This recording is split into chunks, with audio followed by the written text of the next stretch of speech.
with agents, you do have a hope, right? You finally have a technology that can span all the crazy things that humans, create. The Shift, Agentic Edition, connects the people building AI tools with those creating agents so we can all level up together. Today, we're taking a beat with the Microsoft Foundry team, Linda, Vinod, and Ronak, about an open question we heard from you. What senses do agents need to act? The reason people are so excited about agents is that it's, you're finally taking artificial intelligence and taking a lot of the software that used to be purely a little thing that ran in an isolated way on your computer or on your cloud system and turning it into something that's taking actions out in the real world, interacting with other enterprise systems, interacting with external systems like the web, and then bringing that information back to the user to solve real business problems. Yeah, I think let's elaborate on that a little bit. What actions are most appropriate for agents to take? What are those actions that are most important for our customers? Yeah, I think the most common one was chat, was RAG, and recently with all of the coding agents, it started to be able to write code, push code, test the code. But think about a real business scenario processes. We wanted to be able to do much more than that. Not only just read data, but be able to maybe make a change on the business system, able to validate the information, even do a payment, submit a record, resolve a customer ticket, things like those. There are a lot more actions an agent take in a real business use cases. Yeah. Right now, the hottest topic in agents is coding agents. Yeah. And it's because in the world of code, the output of the agent and the actions the agents are taking on are immediately verifiable. Mm-hmm. And it's a relatively non-destructive environment. If it got the program wrong and it did a little bit of reflection, said, okay, that's a bad program or it's a bad output, it'll just throw it away and start again, right? Yeah. It's not a big deal. And so I think that's a lot of the reason why people are starting with coding right now. Yeah. But a lot of these business operations and business processes are just right around the corner. And so you're starting to walk them up from a completely verifiable, non-destructive domain into real business outcome and real business decision making. So help me understand, when an agent takes action, it has a bunch of things running in it. It has some tools in it, and we are here to talk about how that execution happens using those models and using those tools. I'm sure. Help our audience understand what exactly. Oh, of course. Yeah. I mean, I think in a canonical agent, and there's lots of definitions out there, but some of the most fundamental building blocks of an agent is there's usually some model. There's some level of specialist instructions, so instructions that are particular to the task that this agent is being asked to do, validate an invoice, for example. A set of knowledge, so databases and other information sources that the agent's using, and then finally tools, right, where the agent actually gives itself eyes, ears, and senses, and the ability to reach out and touch the external world. When we think about agent, it's really from what a customer will experience is I give it some input, I got some output. The large language model will use some tool to figure out how to respond to the input. And what senses here is really what input we can provide to the agent. When we firstly started with large language model, it's just text, right? It's natural language, it's unstructured data, some query I write down in my keyboard. But as we are progressing with multimodality, we start to see you can then provide images, videos, audios, or even images and text and audios, different type of inputs. During this process, the agent can invoke a tool, use a tool, take some action, get some feedback back as another input to this learning loop, essentially, and then let the agent continuously learn and take actions. And our customers have evolved from just using agents from doing just text back and forth to giving multimodal data, mixed modal data, and getting answers back from agents. And I think two of the most important tools on the input side that I see a lot of customers getting excited by is first, especially with the most recent round of models, voice is really becoming a top-tier interaction mode. For typical information workers, people like us who sit behind a computer all day, we type pretty quickly. But your average person really does speak a lot faster than they can type. And the models are getting very, very good at handling all the nuances of human communications, like the ums and the ahs and the interruptions and the partial sentences and so on. And so it becomes a very natural thing to start speaking to your agent rather than exclusively typing in perfect grammatical text. I think a second input that I'm also very, very excited by and is really we're seeing a lot of interesting growth around is different forms of business content being ingested by the agent. Yeah. So invoice processing is the classic situation, but basically every business process on the planet either begins with, ends with, or processes a document somewhere in that cycle. Yeah. And so the fact that agents can now tap into this business process that every single enterprise and every single organization has to deal with is a pretty exciting new frontier. I'm gonna double click on the invoice processing point, and I'm gonna call this invoice processing 2.0. Think of customers who we have been working with who are building agents for grabbing things from a form, a scanned form or document, extracting information, extracting fields from it, and then taking actions on it. And so this is an exciting space because we are essentially moving from AI just scanning documents and just extracting fields to actually taking actions on those fields. If we just take a step back, what will happen before the existing workflow is pretty static, fixed? I need to write all of the logic behind the scene. If you extract this field from this text from this field, do this, write a bunch of really custom logic behind the scene. And in the real life business logic, the text can be so many different formats. Much of the text is unstructured text. Yeah, unstructured. Right? The AI is not grabbing from a database, it's actually grabbing from a scanned copy. Yeah, scan PDFs, scan images. Just look at how we submit our own like reimbursement form, things like those. They have different policies, what you need to validate against, and agent will be able to, one, based on the rules, do their own planning. Okay, this is the form I'm getting, how I should validate all of the information. Do I need to call web search to get the latest information about this company? Do I need to call some internal database to check the latest policy? And then generate a final response. And always we will have human in the loop. If escalation to real human is needed, it will escalate to real human. Yeah, I'm glad you called that out. Like, I think the introduction of, the integration, I should say, of reasoning, planning, and tool use is really what makes this whole thing Invoice 2.0 rather than classic Invoice 1.0, right? Invoice 1.0 was just basically, hey, I've got a big stack of invoices, and I'll ask an LLM to, tell me something about my invoices, or I'll chat with my invoices, which was fine, right? I mean, companies are processing thousands of invoices a day, and you start bringing in the reasoning, planning, tool use.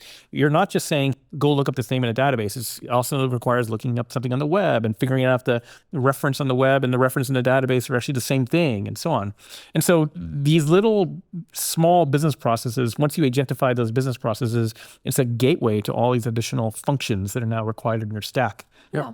And I think like the invoice processing is just an example of just complicated document processing in a business. It can be your contract, it can be your SOP, it can be different documents your customer provided. It's just an example of the invoice. Yeah, lots of scenarios, lots of use cases in across industries like customer support, back-end automation, things of that nature that agents can execute now using tools. So I think document processing is definitely one of these classic gateway. It's the gateway drug to agents. Right? It's one of the first things people get started with. Customer support. We are seeing a very strong resurgence of interest in voice.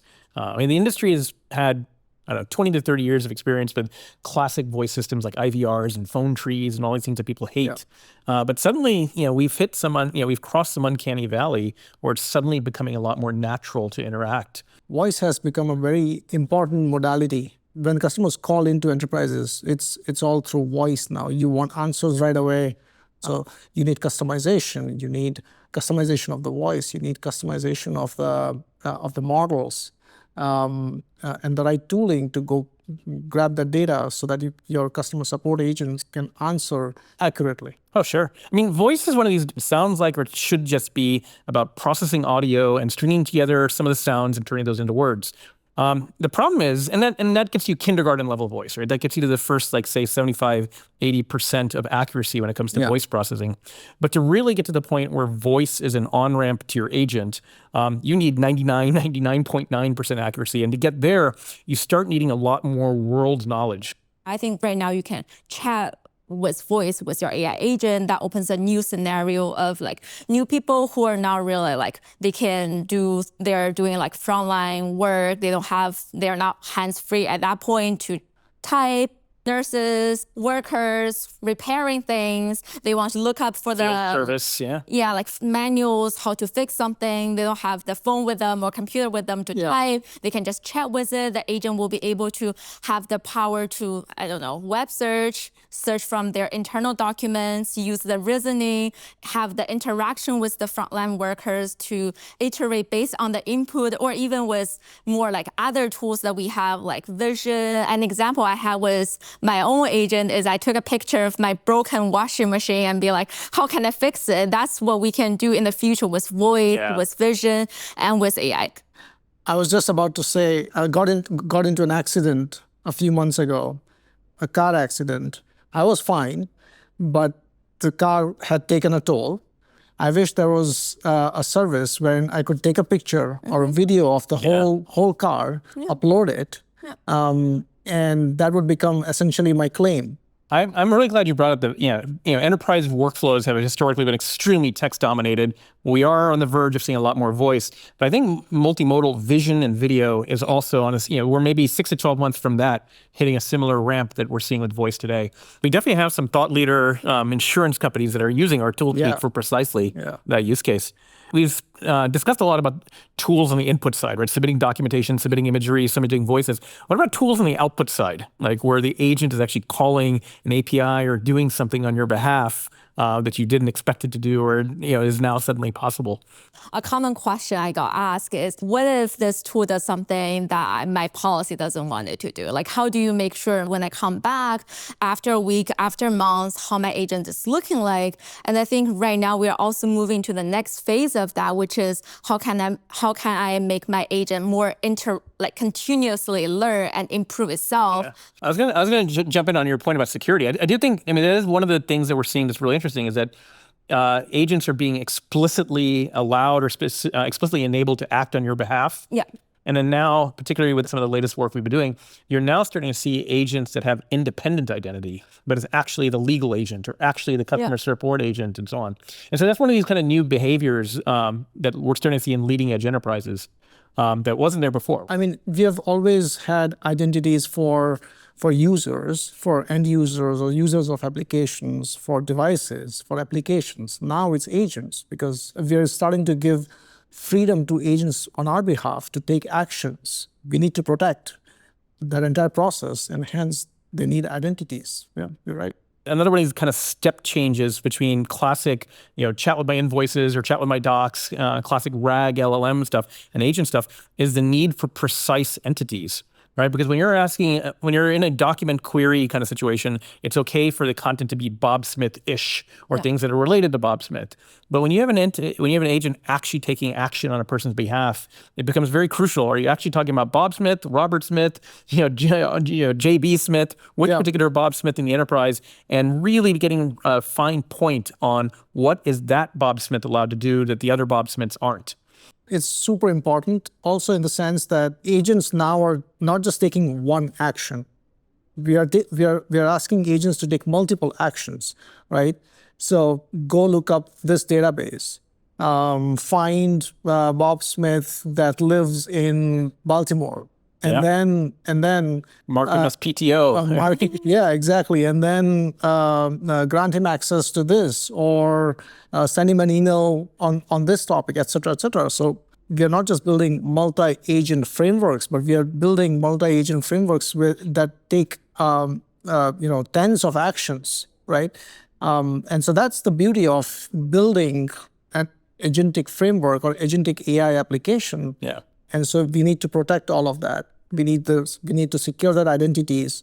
We need to have the right privacy controls in place. I think you bring up a really good point that, Linda, I think you've got a lot of ideas about when you have an agent with access to the full scope of everything inside of enterprise, you're talking about hundreds or thousands of individual tools. And so at a human level, I would just ask my neighbor and be like, hey, how do I take, what do I need to do if I need to mark myself as PTO? But an agent, like, how do I find the right tool, especially with the rise of, say, Model Context Protocol, MCP, which is really hot word in AI world. Like an MCP server can have more than 20 plus tools and consume so many tokens.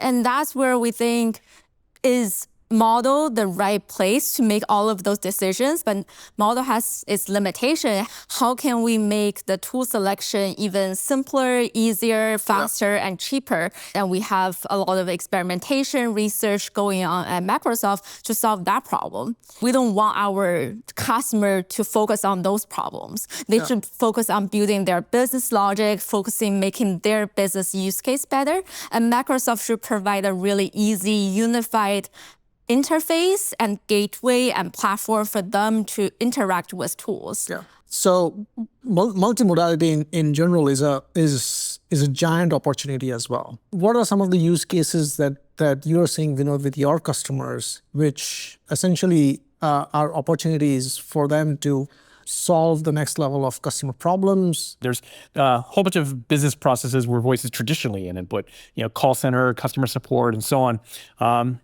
We're seeing a whole bunch of new scenarios where voice is being extended out to frontline workers, field service, field support, sales, engineering, and so on. Yeah, what I see before I think is maybe a disjoint between what agent know about text versus what the agent know from audio and video. Like I started to hear customers thinking about, hey, I have a bunch of maybe meeting transcriptions, meeting recordings, podcasts I have recorded, videos I have. Can I have some way so that my agent is built and grounded on top of those responses and those informations as context for my agent so that the agent has access to other sources of information that my business knows? Yeah.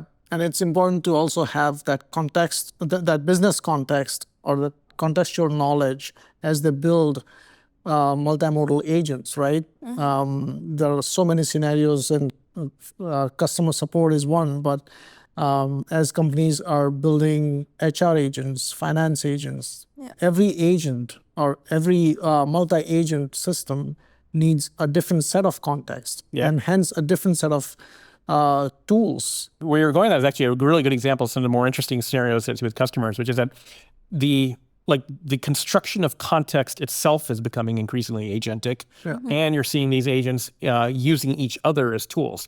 The classic example I always give, and I've seen this in multiple customers, is basically, today if you ask an LLM, or today in a RAG situation, if you say, hey, what's Microsoft's revenue? The answer for that question is something that is digging up out of a document. With the first round of tool use, which is something that we started shipping just at Ignite, the next version of that answer might be a lookup on the web. And so there you've taken a very simple question, right? What's my company's revenue? And even with that one very, very simple question, you have 3 completely different tools for answering that question based on who you are and what access rights you have. And that's where I think Foundry tools and the information processing can be working together to better interpret and understand the information.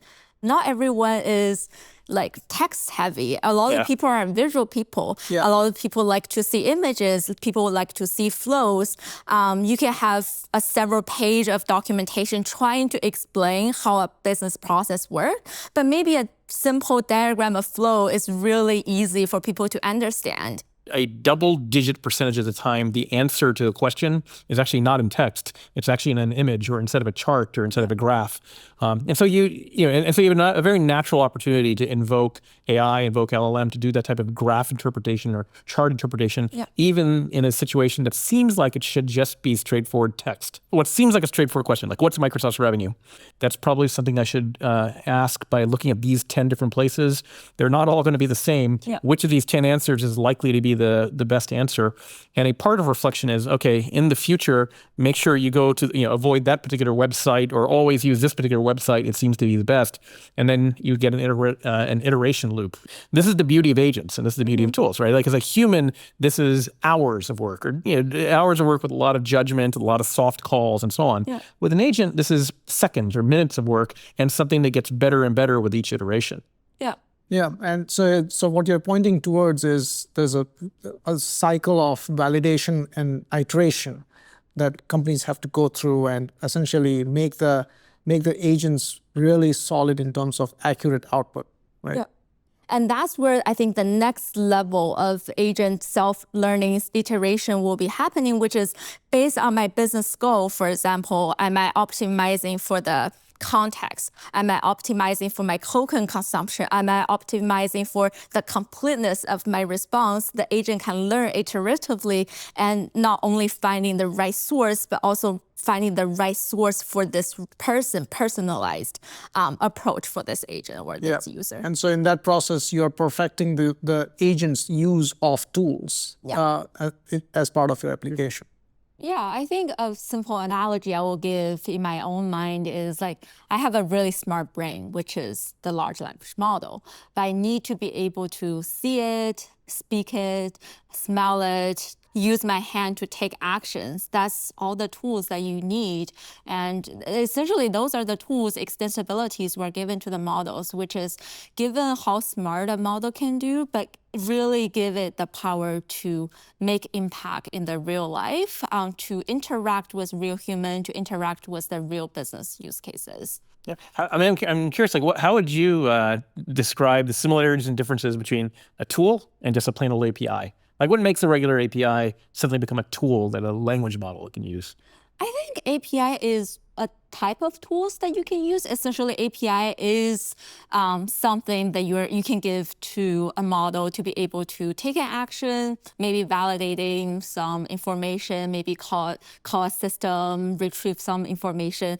But also, I think what's the real difference is the quality of the API, is the quality of the tool in terms of how good the agent can be able to leverage the model to invoke an API. How can you make the model realizing, okay, this is the right thing, the right API to invoke? The shape shouldn't matter that much. It's really coming to the logic. I do agree that. I do think like one of the big opportunities that we have on behalf of our customers is, you know, our customers have invested decades and millions of man hours of energy into building up all their API services, API foundations, and so on.